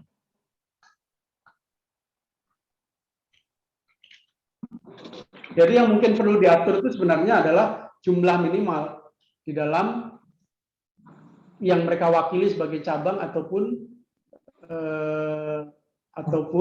perwakilan tadi. Minimal harus, kalau di PPUK itu 10 orang dulu. Jadi kalau belum ada 10 orang di kota itu belum bisa mengklaim sebagai cabang. Ya. Nah, itu saja sih jumlah itu yang kalau memang ini pengurus cabang, saat ini cabang itu ya memang cabang harus disahkan oleh pengurus pusat ya. Tapi lihat belum ada atau tidak ada, saya lupa ini jumlah yang minimum untuk menjadi cabang. Itu yang perlu diatur kalau memang mau diatur. Kalau untuk cabang ya cabang, atau kalau kita pakai seperti ormas lain itu yang mereka membentuk pengurus daerah itu ya, pengurus daerah provinsi atau pengurus daerah kabupaten ya. Kalau itu kita pakai kan pembentukan dari mereka itu bisa dari berapa orang yang berkumpul, lalu mereka rapat, mereka bikin musyawarah daerah, lalu mereka menentukan cabangnya ya, cabang katakanlah provinsi atau kabupaten. Nah, kalau saya melihat dari yang perwakilan atau kita namakan dengan chapter, nah itu untuk mereka yang seperti tadi disebutkan, apakah mereka yang mewakili universitas, karena masing-masing universitas pun membentuk kelompoknya sendiri, atau mereka yang tinggal di luar negeri, nah mereka itu mungkin kita kasihlah kategori sebagai chapter. Jadi chapter itu boleh terdiri dari kelompok yang satu universitas membentuk satu organisasi sendiri, atau kelompok yang mungkin tinggal di satu kota di luar negeri membentuk satu chapter. Tapi kalau di dalam negeri dia bukan tinggal di satu daerah lalu membentuk satu chapter, tapi dia bentuknya pengurus daerah. Nah, saya lebih ke untuk yang menentukan quorum itu bagi saya lebih aman kalau kita menentukannya melalui angkatan. Jadi misalnya kalau tahun 80-an, ya nanti yang hadir berapa orang. Nah, nanti kita akan tentukan, katakanlah satu angkatan itu menentukan kita kasih berapa suara gitu ya, 5. Nah, dengan demikian kita hitung dari semua yang hadir, dari tahun berapa yang hadir itu, masing-masing tahun itu bisa mewakili berapa suara. Nah, dengan ini bisa menghindari misalnya satu tahun yang mereka datangnya jumlahnya banyak, nah akhirnya mereka bisa mengalahkan tahun-tahun yang lain gitu. Nah, ini mungkin hal-hal yang perlu, menurut saya perlu dipertimbangkan juga ya. Gitu. Untuk tidak hanya melahirkan satu warna, misalnya katakanlah mereka dari tahun 2020 atau 2019 banyak yang hadir, nah akhirnya mereka menentukan satu calon, ya mereka pasti menang kan gitu. Nah, akhirnya tidak mewakili suara-suara yang angkatan-angkatan yang senior kan begitu. Itu kira-kira. Ya, mungkin saya menambahkan juga, memang kalau di dalam pengalaman-pengalaman sebelumnya memang yang terbaru itu adalah yang banyak hadirnya, karena informasi itu lebih banyak di yang terbaru. Tetapi yang lama-lama juga sebetulnya banyak juga yang senior-senior yang hadir di acara-acara IABA di masa lalu, jadi masa-masa yang lalu. Tapi saya ingin menambahkan sedikit. Ini kan ketentuan perwakilan dan ketentuan cabang itu sebetulnya hanya boleh ada, seharusnya ya, itu hanya boleh ada di luar Jakarta, di daerah. Karena kalau itu di Jakarta, itu sudah menjadi kepengurusannya pengurus pusat. Gitu. Jadi jangan ada perwakilan-perwakilan di Jakarta. Di chapter-chapter itu ya semuanya akan tidak ada hak hak perwakilan untuk khusus daerah Jakarta. Jadi semua itu anggota gitu. Anggota itu semuanya mewakili daerah Jakarta ini. Karena daerah Jakarta itu yang terbanyak itu. Daerah-daerah yang lain itu memang banyak yang kurang. Jadi bahkan mungkin belum ada ini yang maka perlu di-encourage agar supaya mereka itu going concern. Jadi kepengurusan daerah itu supaya berkelanjutan itu harus ada insentif-insentif dari pusat. Tapi kalau pusat itu sudah ada. Klub-klubnya mungkin boleh ada, tetapi hak suara untuk wilayah Jakarta itu tetap per anggota saja. Jadi tidak ada perwakilan-perwakilan gitu. Ya.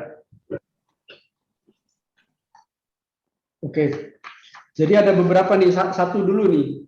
Yang tentang cabang ataupun perwakilan, perlu diatur nggak jumlah minimum syarat sebagai untuk membentuk cabang ataupun perwakilan ini? Minimal 10 anggota gitu misalnya?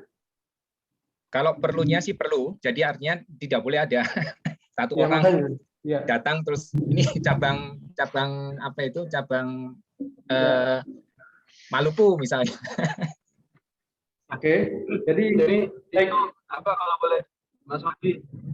Ya, gimana Mas Irwan? Mas Madi. Jadi kalau kaitan dengan pembentukan cabang, jumlah minimum perlu diatur. Kaitan dengan suara cabang. Nah ini yang saya pikir bakal menjadi area yang abu-abu dan susah ya. Jadi mungkin disimpulkan aja.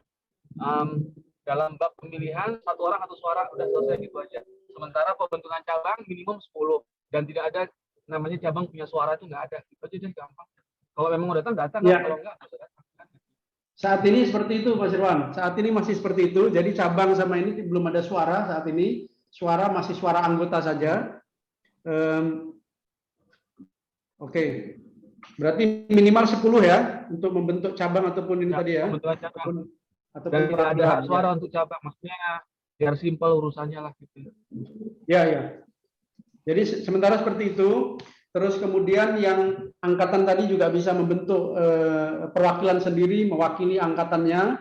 Tapi memang sekarang adalah yang kedua, topik kedua adalah yang dari Bang Basilio ini tadi, apakah perlu ada pembatasan itu bahwa satu angkatan, cuman bagaimana membatasinya itu yang menjadi masalah nih Bang, agak sulit di sini untuk membatasi, baik itu membatasi angkatan, membatasi cabang, membatasi yang lain-lain. Jadi ini pure saat ini sih pokoknya ya random anggota gitu, walaupun memang ada resiko yang itu tadi. Bagaimana nih? Mohon masukan yang lain. Iya, kalau random anggota itu bahayanya itu. Kalau misalnya Jakarta lebih banyak, ya nanti organisasi ini menjadi hanya milik orang Jakarta saja. Itu pertama. Yang kedua, kalau anak muda yang paling banyak, akhirnya organisasi ini menjadi hanya milik anak muda. Gitu. Akhirnya yang generasi tua, mungkin nggak mau ikut gitu kan. Nah itu untuk bisa mengamankan supaya ada keterwakilan. Saya kira yang tadi, yang perangkatan itu sangat penting sih itu ya. Sehingga yang tua-tua, yang generasi yang senior-senior juga merasa, ya kan Anda diberikan kesempatan gitu ya. Nah kalau Anda diberikan kesempatan untuk memenuhi quorum itu, nah Anda tidak datang, berarti Anda salah sendiri, kira-kira seperti itu. Nah tetapi kalau kita pakai yang hadir, ya sudah, berarti kalau yang hadirnya anak muda semua, ya udah anak muda semua gitu. Ya akhirnya nanti buy-in dari kelompok-kelompok lain bisa nggak ada gitu ya.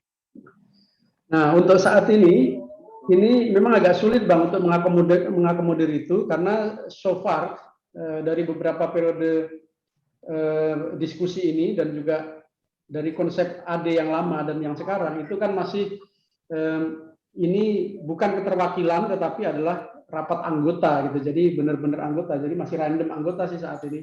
Jadi kalau kita mau merubah step menjadi keterwakilan seperti itu, ini agak sedikit big step yang semua harus mendapat concern dari semua. Apakah itu the approach yang kita mau coba akomodir di sini?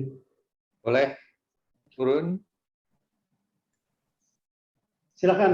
Terima kasih Mas Basilio masukannya. Tapi mungkin perbedaan kita di IABA ini sulit untuk dibuat perangkatannya.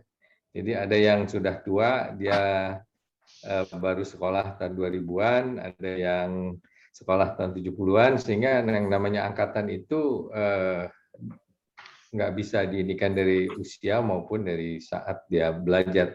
Tidak seperti kalau kita di sekolah gitu loh. Jadi perangkatan itu memang secara formal ada. Jadi sebaiknya sih kalau saya bilang ya inilah tugas pengurus bagaimana caranya merangkul semuanya. Dan kalau dari dulu itu memang karena rangkulannya masih sedikit, jadi kalau directory yang pertama dibuat tahun 92 atau 91 itu hanya ada 100 nama yang ada di situ, 100-an lah. Padahal kita tahu jumlah alumni Britania ini kan ribuan sebenarnya. Jadi memang disinilah yang kita harus bisa nggak jadi masalah sih sebenarnya. Jadi mau tua mau muda, yang penting kalau kita memang bisa merangkul semuanya, God's willing, IABA akan maju gitu. Tapi kalau dia perangkatan akan susah sekali gitu loh untuk membuat kategori yang jelas tentang angkatan gitu.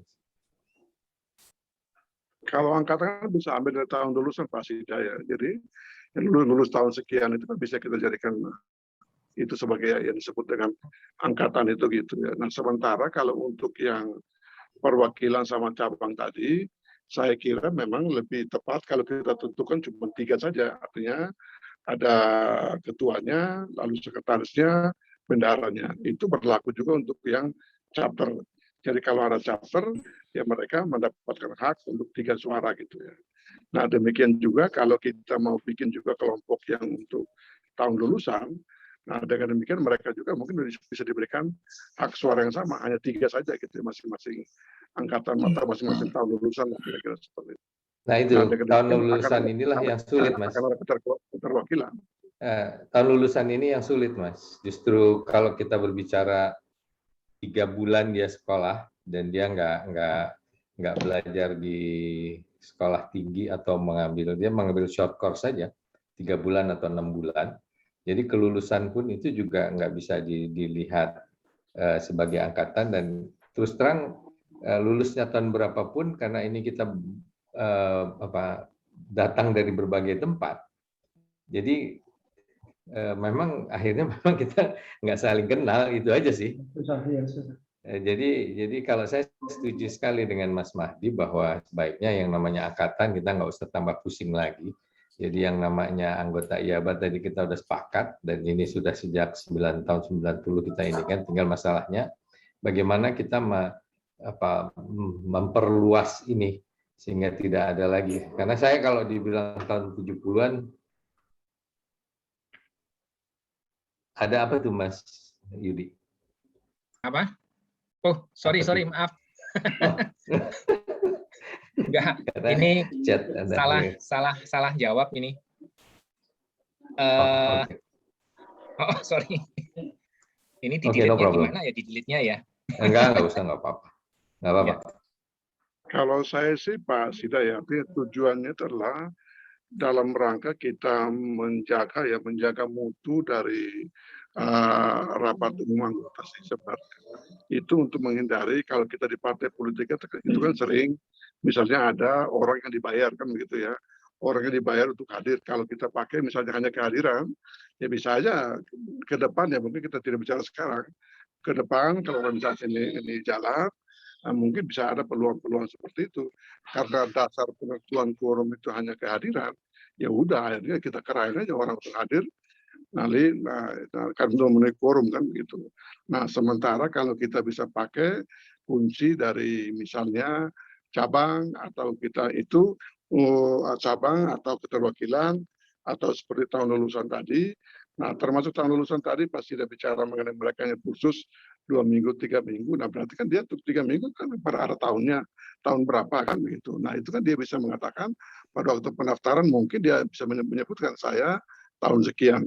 Tapi tidak apa-apa. Ini adalah saya kan mencoba untuk kita bisa meningkatkan mutu dari organisasi ini kan begitu, sehingga tidak ada kelompok yang mungkin memanfaatkan kelemahan, karena kelemahannya hanya kehadiran, ya sudah, akhirnya saya bisa kerahkan 100 orang untuk mendukung saya kan begitu.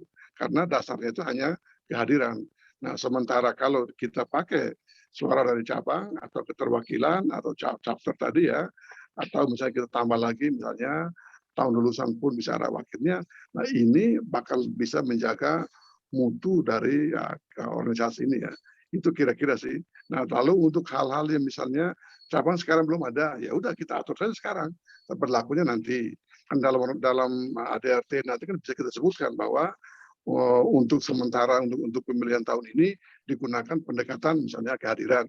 Bisa aja sih seperti itu. Tapi ke depan, 5 tahun ke depan, sudah kita bisa mengatur sedemikian rupa untuk kehadiran baik dalam rapat koordinasi atau rapat tahunan atau apa seperti itu, sehingga suara itu bisa dikategorikan seperti yang saya sebutkan tadi. Noted. Thank you. Despite the fact that I don't agree. Thank you. Terima kasih Bang. Masukannya mungkin ya nanti jadi bahan pemikiran, pertimbangan, tapi itu sudah diakomodir, makanya di situ atau ya 2/3 cabang atau dari sisi quorum, kita bicara quorum dulu ini. Yang selanjutnya masih pemilihan masih tetap berdasarkan anggota untuk saat ini. Saya pikir untuk mempermudah, nggak usah kita rubah lagi, tetap pemilihan itu berdasarkan suara masing-masing anggota. Tapi ke depan, setahun atau 2 tahun ke depan, perlu kita bentuk memang chapter itu. Supaya apa? Ada pembinaan di masing-masing daerah. Tapi dengan catatan seperti tadi diungkapkan, kalau mau buka chapter atau cabang, minimum itu adalah anggotanya, pengurusnya 3 orang, ketua, sekretaris, dan bendahara. Ya, tinggal mereka menguatkannya di wilayahnya, berapa orang dia bisa rekrut gitu. Tapi kalau untuk voting tadi, kita tetap berdasarkan kehadiran dan daripada anggota. Terima kasih, saya mau tinggalkan karena saya harus sholat maghrib dulu. Terima kasih. Assalamualaikum. Terima kasih Bang, terima kasih semuanya. Saya kira mungkin ya ini maghrib. Apakah kita mau pending 10 menit dulu terus kemudian nanti lanjutkan? Ini tinggal, saya kira untuk pembahasan ini sudah cukup. Sudah semua topiknya, tidak ada topik yang lain. Tinggal sedikit lagi sebenarnya, saya butuh 15 menit lagi untuk kesepakatan kita di tata tertib waktu ruang. Iya sayang. Ayo deh. Gimana Bang Sida dan teman-teman, apakah kita ambil 15 menit kita lanjutkan atau? Saya ikut aja. Gimana yang lain? Oke, dipercepat aja mengenai tata tertibnya aja. Dipercepat aja ya, oke. Ya. Karena tinggal satu lagi, tinggal tata tertib doang, dan saya kira mungkin tidak perlu 15 menit saya kira. Oke, saya ganti share-nya. Berubah jadi. Bukannya di atas ya? Oh, iya, tapi ada di sini Mas. Sudah saya summary-kan di sini. Bentar. Oke. Ini sudah berubah ya? Sudah jadi ini ya? Sudah jadi yang presentasi ini enggak? Ya, Mas. Ini ya? Ya, betul. Ya. Oke. Jadi mau saya percepat aja nih.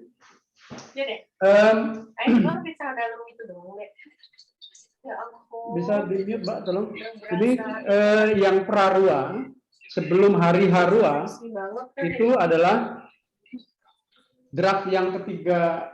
Sebentar. Mas Mahdi bisa mute kok. Saya.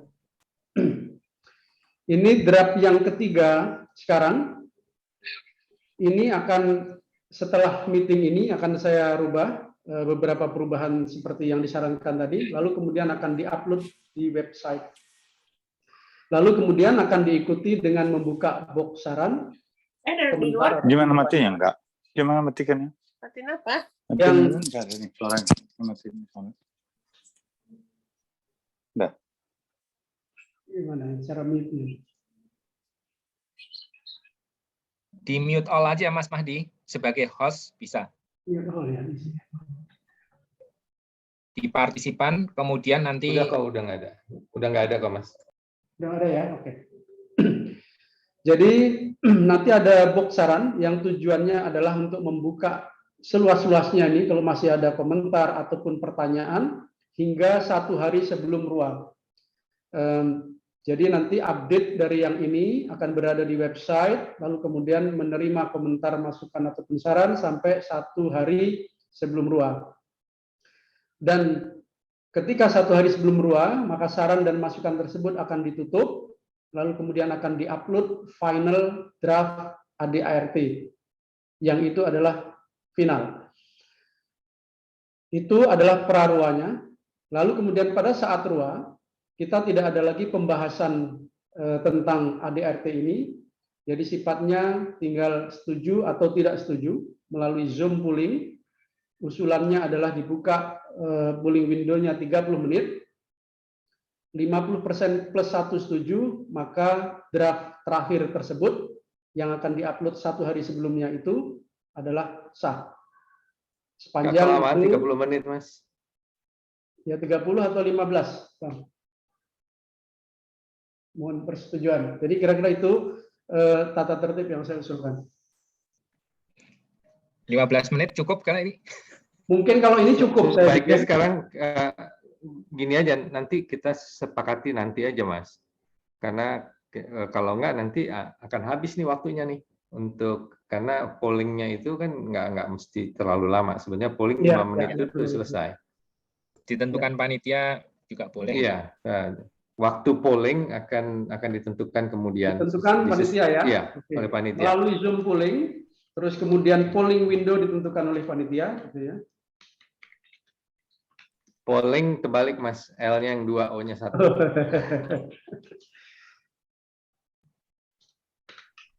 Oke.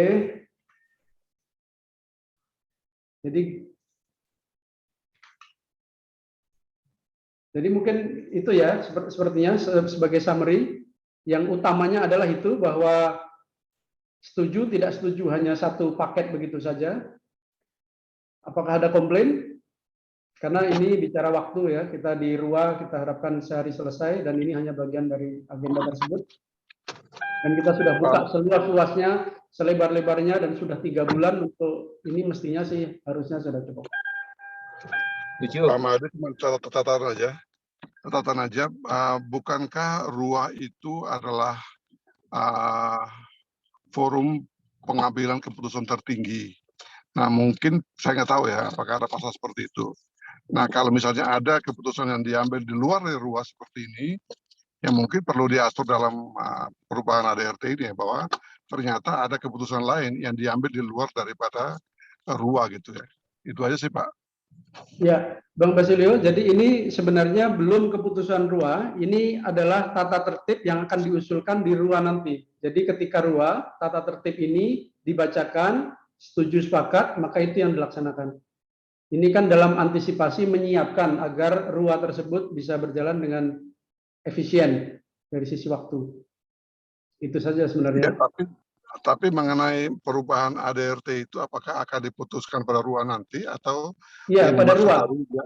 Pada RUA. Oke, itu aja sih. Pada saat RUA akan ada polling 15 menit atau 5 menit tersebut, setuju tidak setuju ini seluruh paket ini. Dan saya kira 3 bulan cukup untuk membaca dan memberikan masukan kan. Oke, itu aja sih. Saya kira tadinya itu keputusan tentang ADART ini diputuskan di luar dari RUA. Itu aja sih, Pak. Tidak, di dalam RUA. Agenda RUA. Ya, terima kasih. Ya, nanti kalau tidak setuju berarti kembali ke yang lama. Isinya. Betul, kembali yang lama. Kalau ternyata tidak setuju, berarti kembali yang lama digunakan. Oke, saya kira ini sudah semua kalau dari saya untuk yang tata tertib. Apakah masih ada masukan lain? Sedikit mungkin mitigasi yang perlu diperlukan, Mas Mahdi. Ya, untuk 600 orang yang terdaftar ya, berarti kan quorum kita kan ada di angka 120. Apa yang terjadi kalau yang mau menyetujui ADART ini kurang dari 120 anggota tersebut?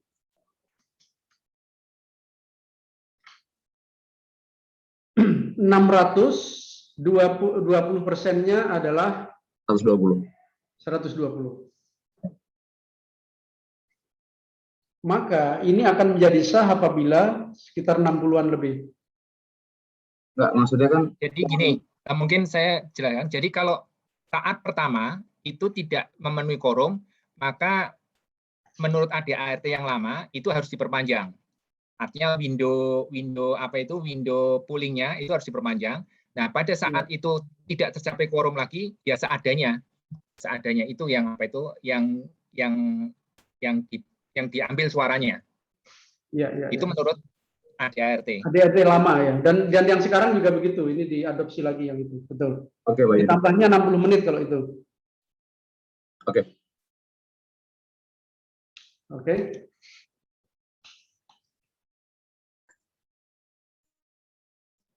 Masih ada lagi? Oh. Oke, baik. Saya kira mungkin cukup dan waktunya juga sudah cukup. Saya sampaikan terima kasih kepada semuanya yang masih bertahan sampai detik ini. Terima kasih kontribusinya dan masukan-masukannya sangat berarti sekali dan mudah-mudahan setelah ini nanti draftnya akan menjadi draft yang sudah cukup mewadai dan mengakomodir semua masukan-masukan. Terima kasih kembali lagi. Saya kembalikan ke Bang Seda. Terima kasih. Terima kasih Mas Mahdi. Terima kasih Mas Mahdi. Terima kasih semua teman-teman. Sini udah masuk waktu sholat maghrib. Jadi sekali lagi mudah-mudahan ini bisa disepakati di ruang. Dan tadi seperti dijelaskan, mudah-mudahan juga webnya akan selalu terbuka untuk kita semua sampai sebelum ruah. Terima kasih sekali lagi. Terima kasih. Jadi wassalamualaikum warahmatullahi wabarakatuh. Selamat malam. Selamat malam semuanya. Bye. Bye.